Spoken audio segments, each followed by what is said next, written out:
நாகை மாவட்டம் பிரதாபராமபுரம் வடக்கு ஊராட்சி பாலத்தடியில் அமைந்துள்ள திருப்பூண்டி பங்கு ஆலயமான புனித செபஸ்தியார் ஆலய 50ஆம் ஆண்டு பொன்விழா கொடியேற்றத்துடன் துவங்கியது.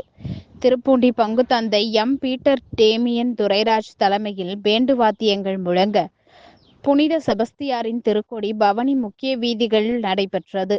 அதனைத் தொடர்ந்து கொடி புனிதம் செய்யப்பட்டு கொடிமரத்தில் ஏற்றப்பட்டது.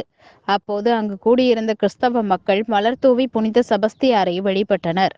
தொடர்ந்து நடைபெற்ற கண்கவர் வானவேடிக்கை காண்போர் கண்களுக்கு விருந்து படைக்கும் வகையில் அமைந்தது.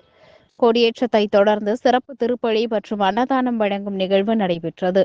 இந்நிகழ்வில் நாட்டாமை ஆர். புஷ்பராஜ், பொருளாளர் சவரிமுத்து, செயலாளர் தனபால், அருட்சகோதரிகள் அன்பியங்கள், சமுதாய பஞ்சாயத்துதாரர்கள் உள்ளிட்ட பலர் பங்கேற்றனர். முக்கிய நிகழ்வான புனித செபஸ்தியாரின் திருத்தேர் பவனி பிப்ரவரி 25ஆம் தேதி நடைபெற உள்ளது.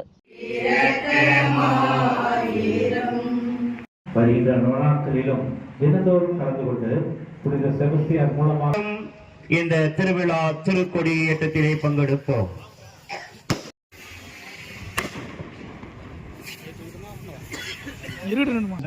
இந்த தருணத்திலே புனித செபஸ்தியாரின் உருவத்தை தாங்கிய இக்கொடியை இந்த கொடி ஏற்றப்படுவது போல இவர்களுடைய உள்ளங்களும் விண்ணகம் நோக்கி உயர்த்தப்படுவனவாக. இந்த நவநாட்களில் இக்கொடியை காண்போர் அனைவரும் உம் திருமகன் இயேசுவின் திரு இதயத்தை